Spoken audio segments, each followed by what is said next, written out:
Hi, I am to bring you the One Piece chapter 711. We are introducing to the Dwarfs or the Gnomes, as this chapter call it. And I don't know, last week I think I mentioned that I wondered how would they look like? Would they look like small little people, or will they look like microscopic dwarf gnomes? And apparently they are this big. They all have a pointy nose, they all have curly hair, and they appear to have a tail? Tell me, what is that sticking out of their backs? Is that a long set of hair, or is that some kind of tail? I have no idea. But I am sure whatever it is, it's gotta be something.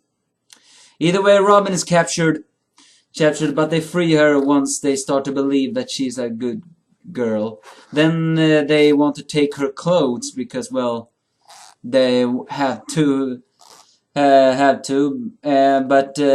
another one of the gnomes stop another gnomes who has the power of the new fruit, something like sawing but not hurting, saying that Usopp described himself as a hero. I guess he must have lied as a Sogeking. Elsewhere, Rebecca the gladiator is standing out and looking at a vivre card and looking at Mr. Monkey, a toy, and then she sees Thunderous Rage Soldier who runs on Frankie's back, and then she begins to cry and screams to him, "I will win, and then we'll live together."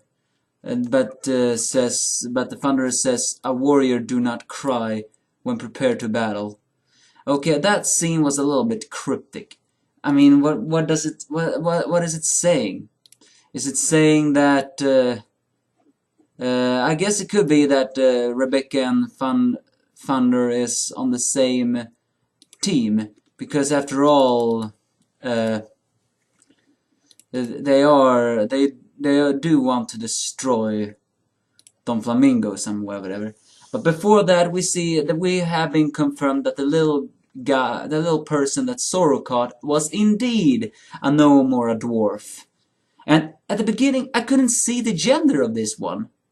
I mean, it looked like she had a skirt, and she has mascara, so it's a girl, and she also appears to introduce something that is pretty common, or not common. It's not confirmed, but I think it is common for a gnome. They have super strength. I mean, she can destroy a house in her clumsy rage.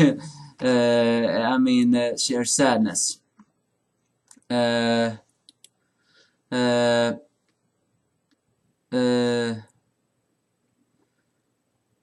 but she mentions that she's a scouting team, and she heard that the Donflamingo was gonna attack Straw Hat's ship. Zoro begins to run, but of course he runs the wrong way, so he escorts this little gnome that is called Wicca. And of course he always runs the wrong way.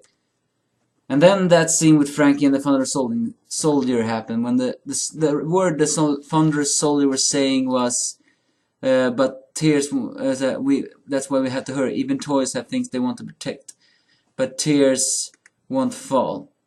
Or whatever, I have no idea what this is. And oh yeah, then comes the final shocking scene. Law is standing on the green bit, and then he gets a call from Sanji, who mentioned they have been tricked. Donflamingo hasn't left his Shibukai status, and he's on his way to Greenbit. Not to mention that Fujitora is on the way too. They have been tricked. Law is cornered. Caesar will be free. Okay. I think this confirmed two things. That the gnomes gnomes, and the toys are, or some of the toys at least, are allies in their battle of taking down Donflamingo.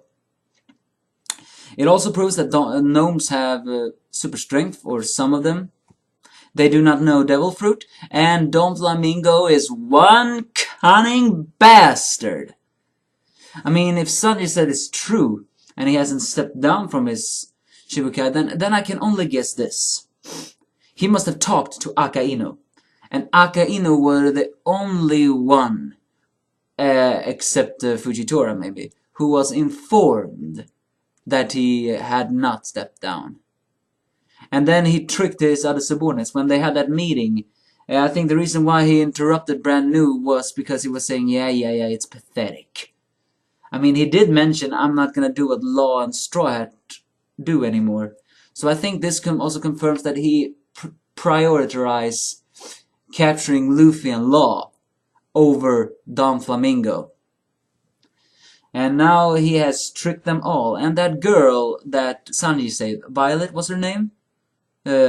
She is most likely a Donflamingo person, because otherwise then Sanji would not have called. He was hopeless in love after all. Sanji, you're never lucky in love, are you? But then, oh yeah, and One Piece is on a break. Okay, this is gonna sound selfish, but I'm a little bit tired of these breaks. I mean, I am not a manga artist, and I respect the artists. And I know that Oda was gone for 2 weeks because of a serious sickness.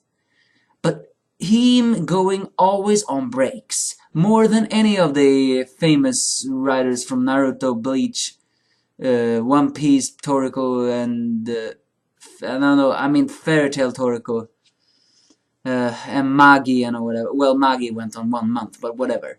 And makes me wonder if he's feeling well, if he's seriously sick or whatever.